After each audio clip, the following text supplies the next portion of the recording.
Hello beautiful soul! Welcome back to my channel. This is Mei Chang Ame from Japan, Kabayan Libra. This reading is for you. Marami tayong card ngayon. Sinapol ko na yan, kaya dito tayo mag-focus na lang din ha. October 2024, maraming salamat muna sa aking mga subscriber, new subscriber, cross-watcher, as mga bagong pasok dyan. Welcome na welcome kayo sa bahay ni Ate Aimee. Maraming salamat din sa nakakataba na puso ninyo mga comments. Sa mga nagka-personal reading, maraming salamat po. Kung gusto niyo na personal reading at energy niyo lang talaga ang gusto nyo makuha natin, all the details sa baba. Same lang ang ating channel sa FB Tapos yung mga gusto po magka-personal reading, paki-add po ako sa Facebook kasi why? Ang dami pong nasa spam. No, na-spam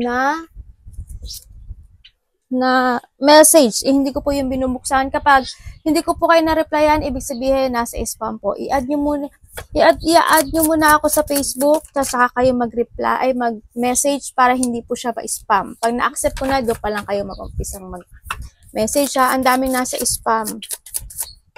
And this is a general reading, Kabayan Libra. Kunin mo lang sa iyo at itapon ang hindi naman para sa iyo. Maaring vice versa, maaring energy mo, energy na person mo, energy na malapit sa puso. Maaring nangyayari or mangyayari pa lang. Use your own intuition, labakan natin ang ating isipan. Pag hindi nagpit, huwag mong ipilit. The hand. Maaring may taong nakakatulong sa iyo, no? Or ikaw may tao kang tinutulungan sa ngayon, no? To guide you or to assist you, no? Or vice versa. Siyempre, mag-ingat din kayo when it comes to hand. Maaring magkaroon ng mga disgrasya, hindi man sa'yo tumama sa malapit sa puso mo. Maipit, matusok, wag sanang maputol, masugatan, something basta mamanhid, something ganun, basta ingatan nyo ang hand nyo.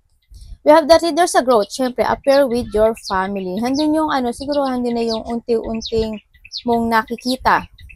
Yung tao na makapagbibigay sa'yo to assist to growth, no? Sa nakikita ko dito. Yan. Either your family or mga bagong kakilala, yung ganyan nakita ko dito. And also, yan, yun yung nakapagbibigay sa'yo ng great happiness. Kahit kasama sa trabaho, di ba? Ng mga new friend, yan, nakakapagbigay sa'yo ng great happiness na nakita ko dito. Or trabaho man yan, business man yan. February, hindi ko alam, February, siguro February is masyadong, kasi pag nakakita ko to, there's a storm or problema na naganap or magaganap. Baka nangyari na to sa iba, no? Sa nakita ko to. Basta, there's something happen ng February. Naaring birthday ng kakilala mo, birthday ng kaibigan mo, tatay mo, anak mo, kung sino man yan. Or, there's something happen in February. And sinasabi rin dito na yung mga sitwasyon na parang, yun nga, parang wala kang magawa dito.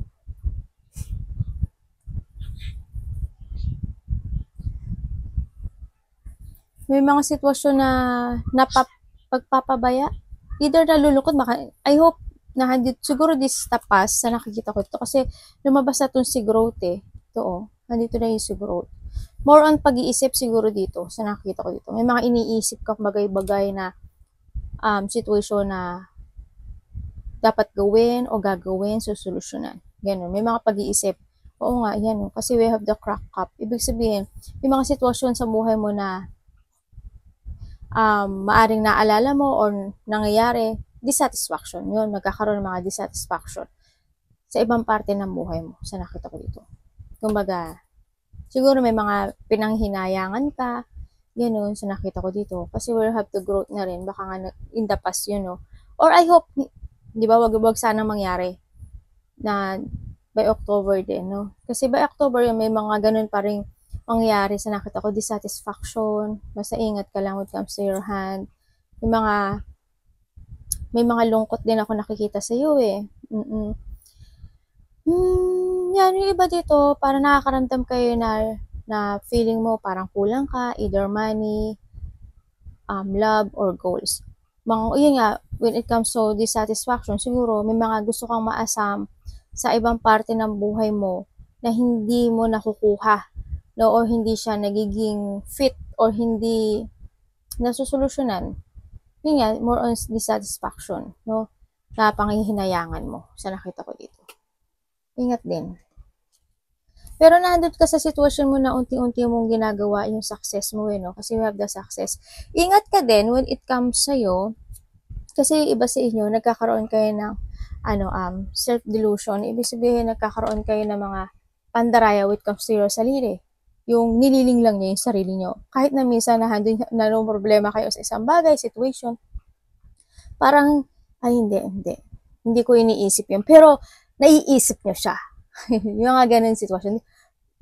Panigurado meron ganun. Kasi ako ganun din ako minsan. Parang, ano, sa tingin ng iba parang may problema ka. Pero, para sa'yo, wala ka namang problema. Pero, pag iisipin mo, deep iisipin mo, oh, parang meron niya akong, hindi mo lang napapansin na minsan siguro nalulungkot ka, may problema ka, naliling lang mo yung sarili mo. Yung mga ganon.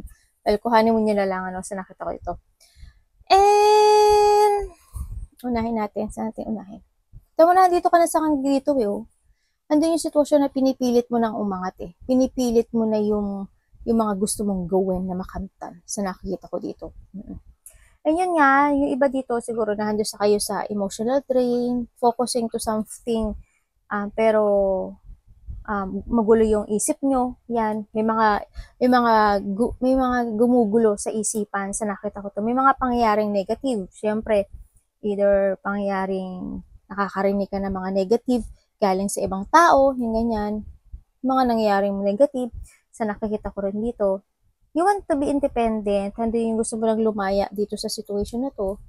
Well, nakikita ko naman na pinipilit mo naman din na lumaya dito kasi with comes dito, nagkakaroon ka na rin naman ng awakening, no? Dito, nagkakaroon na ng enlightenment sa iba at pinipilit mo talaga yung successful mo sa buhay mo sa nakikita ko dito. It's good din naman. Ingat din. Maybe you are dealing with Leo. No? And yun nga, hindi na yung sa pagsasaayos at focus sa mga gusto mong pangyari sa buhay mo. Ando na yung may mga ilelet ko ka na, yung mga nagkakaroon na ng kahit pa paano, nagkakaroon ng unting-unting pagbabago or transformation sa'yo. Nakikita ko dito. Siguro handito rin yung mga paglilinis, paglilinis ng bahay, kusina, vehicle, sasakyan, something ganyan, yung baka bisikleta. Kung ano man yung mga pagsasaayos ng buhay, no, sa nakikita ko dito. And then, ingat din sa, siguro iba dito mga nakaramdam kayo ng sakit, or baka mangyari pa lang, or I hope tapos na. Yung iba dito nagkaroon ng mga, I hope wala naman kayong goiter.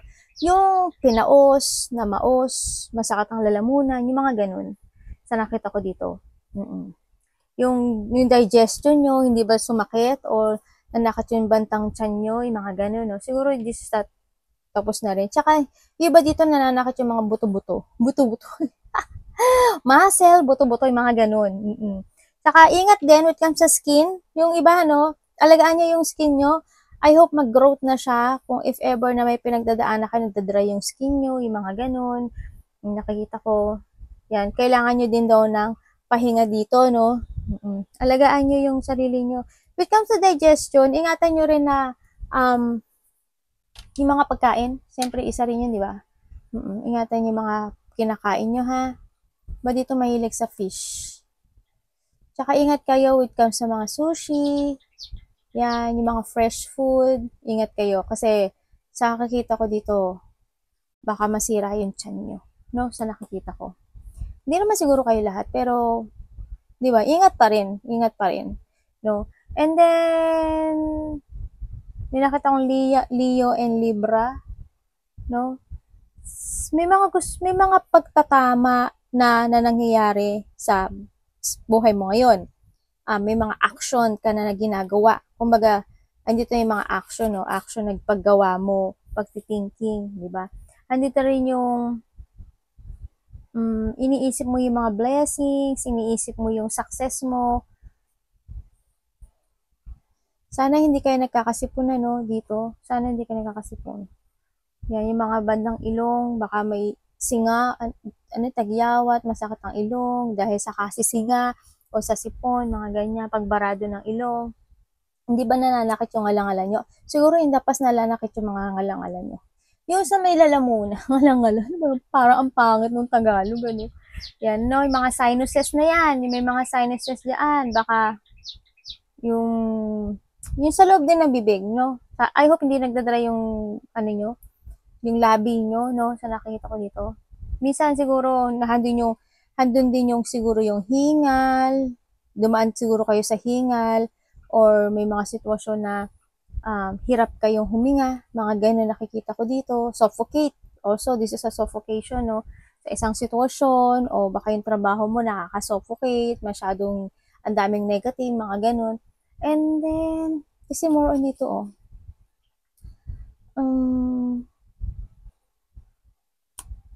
Di ba kayo nagkakaroon ng arthritis? May mga tao nakita ko arthritis, masakit ang muscles, trauma, something ganyan. Sabi dito, meron kayong sitwasyon na isinasacrifice sa ngayon for a greater good. O may mga sinasakripisyo daw kayo.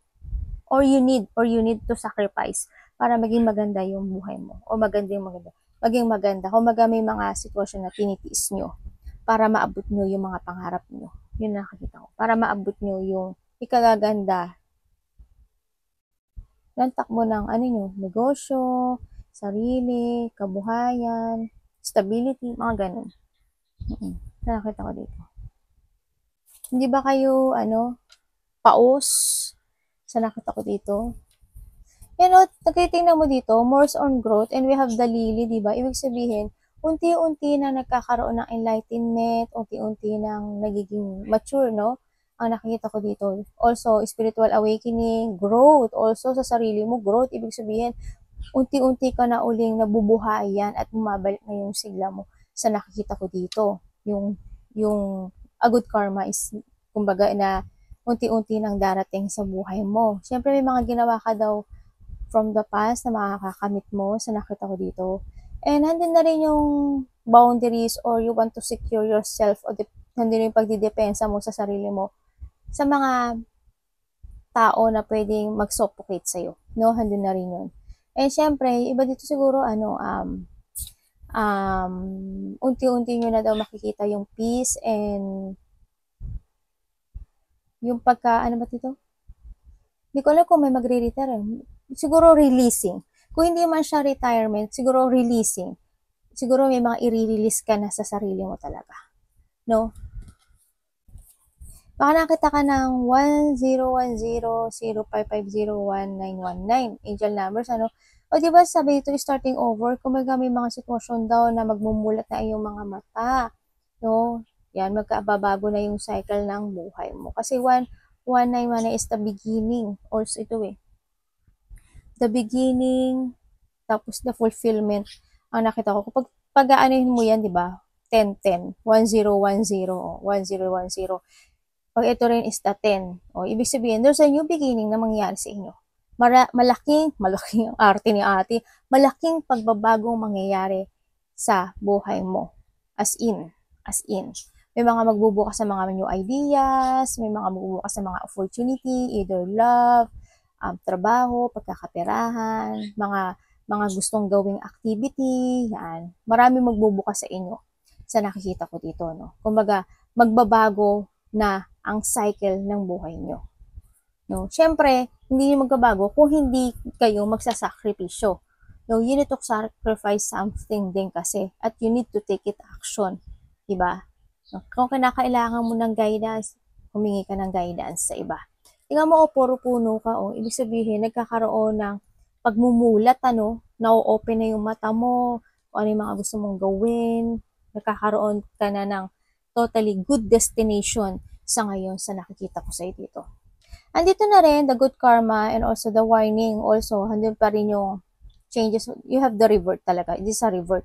And yun nga, you will paying a visit. And handito na rin ma-release mo, makokontrol mo na yung sarili mo. I-force mo na yung mga bagay-bagay, no? And then handun yung lesson so that they don't repeat. You need mo rin kasing magkaroon ng lesson sa mga nangyari sa'yo, or nangyayari, or nangyari na, or sa mga mangyayari pa rin, ganun. Kailangan mo, kumuha ng lesson doon, para hindi na itong maulit-muli. Tsaka, dito na rin yung mag-make some space ka for a new experience. Ibig sabihin, mga gagawin ka ng idea, trabaho man niya, business man niya, pagkakaperahan man niya, lovers man niya. And syempre, the eye candy, handun yung mas more enlightenment, spiritual awakening. Also, the third eye, ang nakikita ko dito, handun na ka na rin sa mas more ka na mag-focus when it comes to your caring of yourself, Andito na rin yung makikipag-socialize ka na sa mga iba-ibang tao kasi mga bagong kaibigan, mga bagong kakilala, nandito na rin yung bagong ikaw, syempre, ang nakita ko dito, mga bagong romance, ang nakita ko dito, yung mga tao na makapagbibigay sa'yo ng guidance and happiness to know what is your purpose sa mundong ito. So nakita ko, and yun nga, yung iba dito siguro you need or baka may pupunta o mga pagbabakasyon, pupunta ng park, pagpupunta ng magsha-shopping, yung mga gano'n, dito na yung magkaano ka na ng sarili mo no? Get some pre-escorted over and take a look around you and there's so much, may mga di-discover ka na talaga, no? Kailangan mo daw lumabas-labas muna, may mga exciting project ka nang gagawin, activity, something, and put your charisma, babalik na daw yung charisma mo, oh my God. Ayan ka na naman, attractive ka na naman, ha? Libra, ha? Always na lang ikaw ganyan. Lahat hinahatak mo, o di ikaw na. Ayan, babalik na yung self-confidence. And then, yung dati mong charisma, mas lalo mo nang maa-attract yung marami ka na namang maa-attract. Diyos ko po. Libra, and syempre, starting over. Andun na rin yung dynamic, and yung mga failure na yan, wala na yan, tapos na yan Ito na spiritual happiness, di ba? Mai-express mo na yung happiness as mararamdaman mo daw yung pagbabago ng buhay mo, yung growth mo. Yan, maaalam mo na, oh my God, ito pala talaga ang pagiging totoong happiness sa buhay. Na-overcome ko na rin. Naka-exist na ako sa dati ko. Yung mga ganon. Maano mo yun? Magugulat ka na lang na ganon. Na nakalabas ka na pala sa dating lugmok ng buhay mo. Ganon. Kasi ang daming mangyaring good things sa'yo And then, maintindihan mo na raw yung mga process na to. Tapos, kung may understand its process and pursuit of it, okay? And joy is fluid. It is in a little things and God feel are fun. Yan. Kumbaga, yung mga kamalian at yung mga failure natin kasi yun, isa good. Then, nakaka-good sa atin yun para mas lalo tayo maging matatag, mas lalo natin makikilala yung sarili natin, mas lalo natin mapoprotektahan at madidepensahan yung sarili natin sa mga darating pa na mangyayari sa buhay natin. It's good din yun, kaya it's fun daw na magkaroon tayo ng pagkakamali o mga maling nangyari sa buhay natin. Long-term investment and in the flow. Yun nga, siguro handun na rin yung you will commit sa isang new project, lovers, or committed, magko-commit ka ng more to yourself, papaganda ka, papapugi ka, ganyan, focusing to yourself more, love yourself, mga ganun. And then, try to invest. Kumbaga, hindi lang ito when it comes to money, kailangan mo rin na mag-ipon, invest to yourself, no? And investing to the future, ang nakikita ko rin dito. And then in the flow, differ creative purpose. Yung sinasabi dito na alamin mo daw yung kasi the universe is sending you help. Ibig sabihin, kung may tao na nakakatulong sa'yo to improve or to develop or maibalik yung iyong self-confidence na nawala dati, eto na yun, no? Kumbaga, yun yung sabi ni universe, ipapadala ko sa'yo yung tao o sitwasyon man yan, trabaho man yan, na natutulong sa'yo. Diba? O diba? Tap in your inner power. Kumbaga, open hand ka kasi parating na siya. Mas makikita mo na yung differ create ng purpose. O diba? Yung tulad na sinabi ko, makikita mo na yung purpose mo sa mundo. Yan, ipapadala niya. Baka nga iba sa inyo, na-meet nyo na yun Diba? At nakaka-move on na kayo. Confession, home, and yan, focus ka sa iyong intention. Sa ngayon, nandito ka ngayon focusing to your intention. As in, hando na yung target mo. And knowing your target, syempre, handito na yun. Hando na rin yung, maire-release mo na rin yung releasing judgment about yourself. Hindi mo na, makakalimutan mo na yun mga nangyari in the past actually. Pwede ka compassion kasi days sa lotus, diba? Parang hando yung makikita mo na yung pagiging feminine mo, masculine mo, yung pagiging, there's a fresh na ikaw, no? Sa nakikita ko dito, mga fresh love, andito ka na sa magpo-focus ka na sa enlightenment or lighting na lalabas para sa mga ideas and love yourself. And then, syempre, magkakaroon na nga doon mga improvement, and when it comes to health, ganun na rin, magkakaroon ng improvement and change in the occupant. Yun, as in, mababago na yung target mo eh. Kasi ang dami mo nang natutunan eh. No? Mababago na yon. Hindi na tulad ng kumbaga, iiwanan mo yung dating ikaw. No? Magbabago lahat. And dito ka na, nagkakaroon ka na, yes, you're awakening eh. Dito na rin yung awakening mo. Kumbaga, malakas na yung loob mo. Andito na yung focus ka na sa fulfillment mo. You're still healing. Andito na rin yung, oo, nakakaranas ka minsan ng lungkot. Siyempre, andito na rin. What comes dito sa card na to, maybe you will find, or you na-find mo na, kasi may mga growth, na-find mo na yung purpose mo nga sa mundo. Kumbaga, nakuha mo na alam mo na yung mission mo, no? Andito na yung nagkakaroon ng mga strategy, bagong pananaw sa kinabukasan, mga bagong plano. You let go the past, no? You let go the past. Ang dami mong natutunan dito, ikakat at aalisin mo na yung mga situation or tao sa buhay mo. Yan. Sa ngayon, titingin ka na sa the fact, di ba? Before to make a decision. Handun ka na yun eh, sa nakikita ko dito. And then, nagkakaroon na rin ng level up sa'yo, fulfillment, happiness. Nandito na yung manifestation and desire mo, unti-unti mo nang makakamit at revert also. Nagkakaroon ka na ng trust sa sarili mo, nagkakaroon ng revert sa'yo, and changes, and there's a hope, no? Sa nakikita ko dito. It's good. Kasi nandito na rin yung pagiging totoo mo sa sarili mo, eh. Oo, being yourself.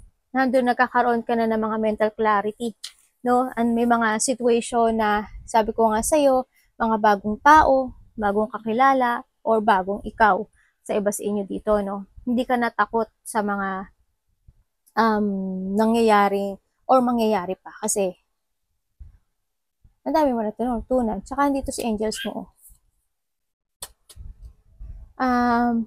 Ingat ka rin when it come. Siyempre, wag mo pa rin aalisin yung pagiging aware, no? Sa mga bagay-bagay. Yan, magkakaroon, yun, dito na yung decision making mo eh. To fulfill or to achieve in what you want. Yung mga gusto mong mangyari sa buhay mo. Yan, mga ma-accomplish yung mga bagay-bagay. Yun, sa nakita ko dito. Yan o, blooming. Iba dito o blooming siguro kayo, yung iba dito. Di ba ano rin siya? Kumbaga, andito na ikaw o lumalabas na ikaw bilang bagong ikaw. Di ba? Sa nakita ko dito. You are just getting started. So, have patience with yourself and process and do not give up. Yan. Alam ko naman na hindi ka give up kasi nandito na yung progress or processing for I knew you. So, nakikita ko dito. Nagtitake at action ka naman. There's a new beginning. Ito na yung fresh start, mga bagong lifestyle, and spiritual awakening also. So, nakita ko sa'yo. Yun.